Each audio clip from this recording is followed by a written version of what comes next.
All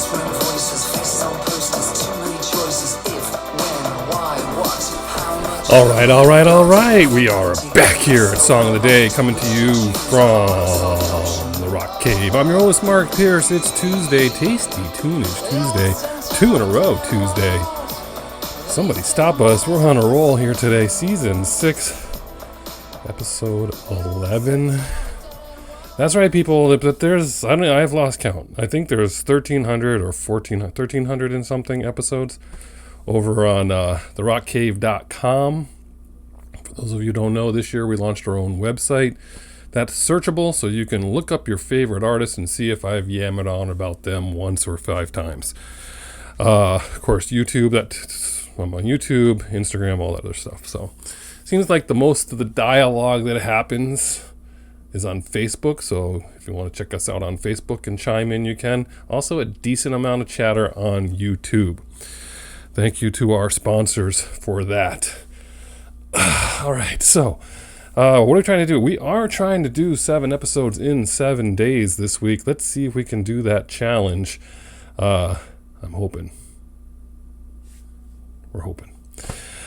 So here we go. What are we talking about today? We're going back to this time in 1985, July 85, 40 years ago.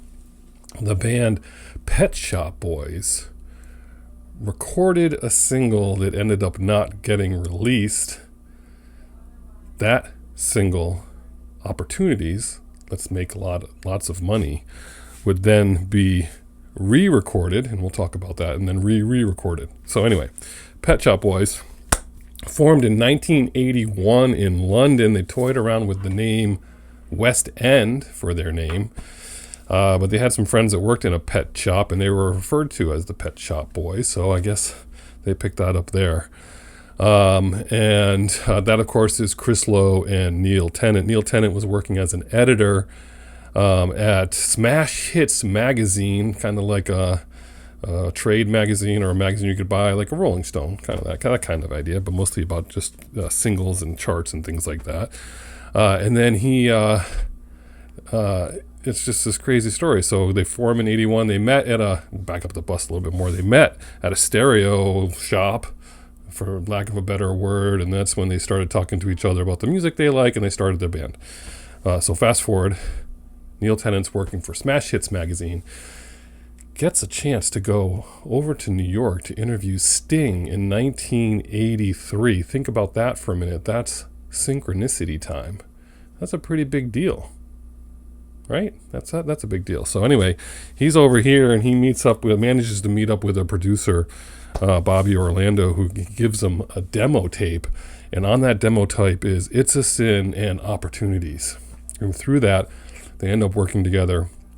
He ends up ultimately helping them re-record that single. So again, 40 years ago, the recording is made. The single's not released.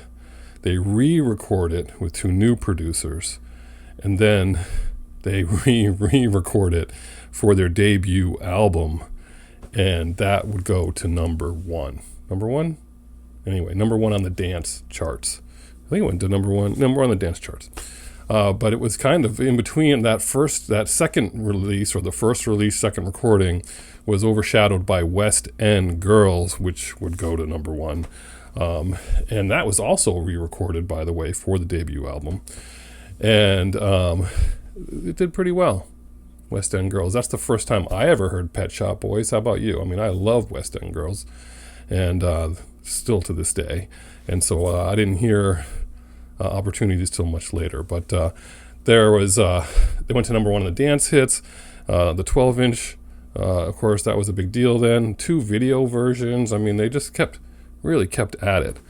And in the end, it's not so much the end, but because they're still around, over 100 million records sold, the top selling British duo of all time. Crazy, right? So what is today? Today is Tuesday. It's Tasty Tuneage Tuesday, but it's also Two-fer Tuesday. We're going to go back to that debut, and we're going to pick those 2 songs for you to listen to. You're going to listen to Opportunities. You've got the looks, I've got the brains. Let's make lots of money. Love that song. So good. And then West End Girls, we'll put that one on there too, just because that's the first one for me. But you have to check out that 12-inch mix, and I think that mix is done by that same Bobby Orlando. That's the one that Richard Blade likes to play on First Wave, and that's great. So those are your two songs. You're getting two Pet Shop Boys for the price of one today. That's what you're listening to. Hope you're a Pet Shop Boys fan, because you got two you gotta listen to, and that's just the way it is. So tomorrow, Wanderlust Wednesday, we're gonna do something there, and then we're gonna try to do it. We're gonna try to do 7 and 7. All right, that's all I got for you. Pet Shop Boys, crank them up today. Whatever you're doing today, I hope it involves music. Just about 6 minutes, not too bad with the yammering. Have a good one, and as usual, catch you on the flip side.